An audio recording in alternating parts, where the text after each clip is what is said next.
नमस्कार, hello, hi and welcome back to my audio diary. आज हम बात करेंगे नवरात्र पर्व में दूसरे दिन पूजा होने वाली नव दुर्गा के दूसरे स्वरूप के बारे में। नवरात्र पर्व के दूसरे दिन माँ ब्रह्मचारिणी की पूजा अर्चना करते हैं हम। साधक इस दिन अपने मन को माँ के चरणों में लगाते हैं। ब्रह्मा का अर्थ होता है तपस्या और चारिणी यानी आचरण करने वाली।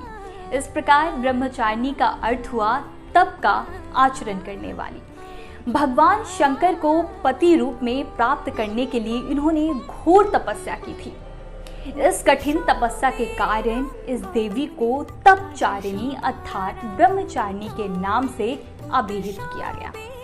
कहते हैं माँ ब्रह्मचारिणी देवी की कृपा से सर्व सिद्धि की प्राप्ति होती है।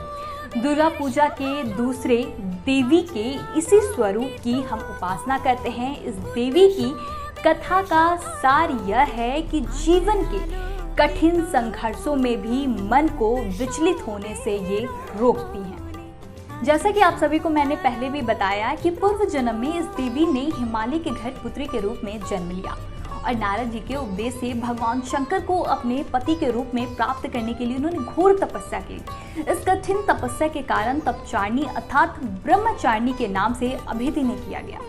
1000 वर्ष तक इन्होंने केवल फल फूल खाकर बिताए हैं और 100 वर्षों तक केवल जमीन पे रहकर शाक पर इन्होंने निर्वाह किया। कुछ दिनों तक कठिन उपवास रखे और खुले आकाश के नीचे वर्षा और धूप के घोर कष्ट सहे। 3000 वर्षों तक टूटे हुए बिल पत्र खाएं और भगवान शंकर की आराधना ये लगातार करती रहीं। इसके बाद तो उन्होंने सूखे बिल्व पत्र भी खाना छोड़ दिया। कई हजार वर्षों तक निर्जल और निराहार रहकर तपस्या करती रहीं लगातार। पत्तों को खाना छोड़ देने के कारण इनका नाम अर्पणा नाम पड़ गया। कठिन तपस्या के कारण देवी का शरीर एकदम क्षीण हो गया।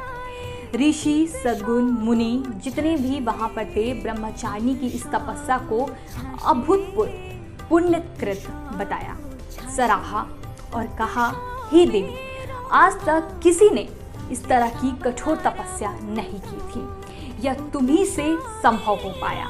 तुम्हारी मनोकामना परिपूर्ण होगी और भगवान चंद्रमौली शिव जी तुम्हें पति के रूप में प्राप्त होंगे।